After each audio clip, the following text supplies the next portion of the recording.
How to update name and photo on iPhone. To get started, first of all go ahead and open up the Settings application on your phone. Once you're on the Settings page, go to the top and tap on the section with your name on it. This will take you to your Apple account page. Now, tap on Personal Information at the very top as shown. On the next page, tap the Edit button just below your profile icon. You can now change your profile photo.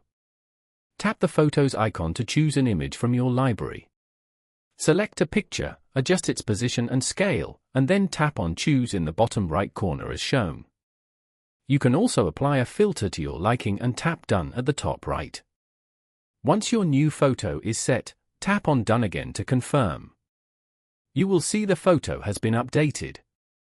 To update your name, simply tap on the name field. Here, you can edit your first, middle, and last names as needed. Tap Done at the top right to save the change. Your name and photo are now successfully updated across your Apple ID and its associated services. Following these steps, you can easily update your name and photo on an iPhone.